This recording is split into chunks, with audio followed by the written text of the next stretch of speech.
નમસ્કાર વિદ્યાર્થી મિત્રો, આજના આ વિડીયોમાં આપણે જોવાના છે ધોરણ 9 સંસ્કૃત વિષયનું દ્વિતીય પરીક્ષા માટેનું સંપૂર્ણ પ્રશ્નપત્રનું પરિરૂપ આજના આ વિડીયોમાં જોવાના છીએ। તો ખાસ વિદ્યાર્થી મિત્રો આ વિડીયોને અંત સુધી જરૂરથી જુઓ। તો ચાલો વિદ્યાર્થી મિત્રો આ વિડીયોની શરૂઆત કરીએ। તો સૌપ્રથમ વિદ્યાર્થી મિત્રો તમે જોઈ શકો છો ધોરણ 9 વિષય સંસ્કૃત દ્વિતીય પરીક્ષાનું પ્રશ્નપત્રનું પરિરૂપ એટલે કે બ્લુ પ્રિન્ટ આ વિડીયોમાં આપણે જોવાના છીએ। તો ખાસ વિદ્યાર્થી મિત્રો વિડીયોમાં અંત સુધી જોડાયા રહેજો। સૌપ્રથમ વાત કરી દઈએ કે સમય 2 કલાકનો આપવામાં આવે છે અને 50 ગુણનું ટોટલ તમારું પેપર હોય છે।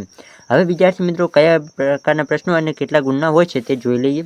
પ્રશ્નના પ્રકાર અને પ્રશ્નના ગુણભાર। તો તેમાં વિદ્યાર્થી મિત્રો ખાસ તમારે જોવા જેવું છે કે હેતુલક્ષી પ્રશ્નો કેટલા હશે તો વિકલ્પ વિના અને વિકલ્પ સાથે। અહીં તમને 2 ઓપ્શન આપેલા છે। જો તમને આ બંને માં ખબર ના પડતી હોય તો થોડુંક એવું ટૂંકમાં સમજાવી દઉં, કારણ કે હું દરેક વિડીયોમાં સમજાવું છું એટલે વધુ ડિટેલમાં નહીં સમજાવું। વિકલ્પ વિના એવા પ્રશ્નો જે તમારે લખવાના ફરજિયાત હોય, અને વિકલ્પ સાથે એટલે કે જે તમારે ફરજિયાત ના હોય। જેમ કે તમને તમારા પ્રશ્નપત્રમાં તમે અગાઉના પ્રશ્નો પેપર લખ્યા હશે તેમાં તમને જોવા મળે કે 10 પ્રશ્નો છે, તેમાંથી કોઈ પણ 8 પ્રશ્નો લખો તો આ જે 10 પ્રશ્નો છે તેને વિકલ્પ સાથે કહેવામાં આવે, જ્યારે આ 8 પ્રશ્નો જે ફરજિયાત લખવાના જ છે તેને તમારે વિકલ્પ વિના કહી શકો। તો આ વિકલ્પ સાથે એટલે કે જે અથવાવાળા પ્રશ્નો હોય તે પણ આમાં ગણી લેવામાં આવતા હોય છે। હવે વિદ્યાર્થી મિત્રો હેતુલક્ષી પ્રશ્નોની વાત કરીએ તો 15 જેના તમને 15 ગુણ, 6 ટૂંક જવાબી પ્રશ્નો 6 હશે જેના તમને 6 ગુણ, ટૂંક જવાબી બીજા 6 પ્રશ્નો અને 5 પ્રશ્નો હશે જેના તમને 10 ગુણ, વિસ્તૃત પ્રશ્નોની વાત કરીએ તો 5 હશે જેના 15 ગુણ, અને વિસ્તૃત જવાબી એક મોટો પ્રશ્ન હશે જેના તમને 4 ગુણ આપવામાં આવશે। આમ વિદ્યાર્થી મિત્રો ડિટેલમાં જોઈએ તો તમને ટોટલ તમારા પ્રશ્નપત્રમાં 45 પ્રશ્નો જોવા મળશે, પરંતુ તમારે લખવાના ટોટલ 32 પ્રશ્નો હશે।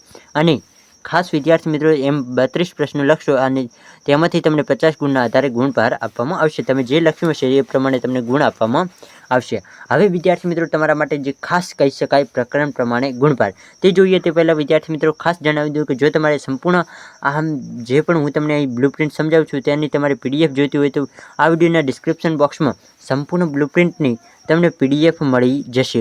તો તમે ધોરણ 9ના દરેક વિષયની બ્લુપ્રિન્ટની PDF મેળવવા માંગતા હોય તો ખાસ આ વિડીયોના ડિસ્ક્રિપ્શન બોક્સમાં એક લિંક આપેલી છે, તેને ચેકઆઉટ કરી શકો છો। પ્રકરણ 1 માંથી 2 ગુણનું, પ્રકરણ 2 માંથી 2 ગુણનું, પ્રકરણ 3 માંથી 2 ગુણનું, પ્રકરણ 4 માંથી 2 ગુણનું, પ્રકરણ 5 માંથી 2 ગુણનું, પ્રકરણ 6 માંથી 1 ગુણનું અને પ્રકરણ 7 માંથી 2 ગુણનું। તો અહીં તો બધા પ્રકરણમાંથી ઓછું પૂછવાનું છે, બાકી આગળના પ્રકરણમાં કેવું છે એ પણ જોઈ લઈએ।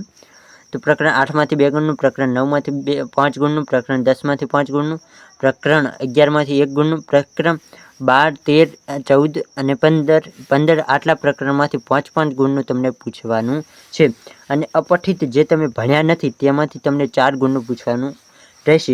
આમ આ રીતે તમને વિદ્યાર્થી મિત્રો ટોટલ 50 ગુણનું તમારું પ્રશ્નપત્ર જોવા મળશે। તો વિદ્યાર્થી મિત્રો આ રીતે તમારું સંપૂર્ણ પ્રશ્નપત્ર હશે, આ રીતે તમારી બ્લુપ્રિન્ટ હશે। આઈ હોપ વિદ્યાર્થી મિત્રો તમે સરળતાથી સમજી ગયા છો। હવે જોઈએ કયા વિભાગમાં કેટલા ગુણનું પૂછવાનું છે અને કયા પ્રશ્નો તમને કઈ જગ્યાએ કેવા પ્રશ્નો પૂછવામાં આવશે અને કેટલા ગુણના હશે એ જે તમારા માટે ખાસ છે। વિભાગ એમાં 10 ગુણના હશે જે તમને ગદ્ય વિભાગ પૂછવામાં આવશે, વિભાગ બીમાં પદ્ય વિભાગ પૂછવામાં આવશે, અને અહીં વિદ્યાર્થી મિત્રો પ્રશ્નોની સંખ્યા પણ આપેલી છે કે કયા પ્રશ્નો કઈ જગ્યાએ પૂછવામાં આવશે અને કેવા પ્રશ્નો હશે એ પણ તમને આપવામાં આવી દીધા છે। તો તમે પહોંચી શકો છો। તમારે જાતે જ બ્લુપ્રિન્ટ સારી રીતે જોયું હોય તો મેં કીધું એ પ્રમાણે તમે આ વિડીયોના ડિસ્ક્રિપ્શન બોક્સમાંથી ચેકઆઉટ કરી શકો છો, લિંક PDF સંપૂર્ણ મળી જશે। વિભાગ C પણ નાટ્ય વિભાગ, તેમાં પણ 10 ગુણનું, વિભાગ D વ્યાકરણ વિભાગ તેમાંથી પણ 10 ગુણનું, વિભાગ E સંયુક્ત વિભાગ છે તેમાંથી પણ 10 ગુણનું, એટલે કે 5 વિભાગ જોવા મળશે અને દરેક વિભાગ 10 ગુણનું, એટલે ટોટલ 50 ગુણનું તમારું પ્રશ્નપત્ર થઈ જાય। તો આઈ હોપ વિદ્યાર્થી મિત્રો તમને સંપૂર્ણ રીતે બ્લુપ્રિન્ટ સમજાઈ ગઈ છે। બાકી આજનો વિડીયો પસંદ આવે તો વિડીયોને લાઇક કરો, આપણી YouTube ચેનલને સબસ્ક્રાઇબ કરો। ફરી મળીએ આવા જ કોઈક નવા વિડીયો અને નવા ટોપિક સાથે, ત્યાં સુધી આવજો।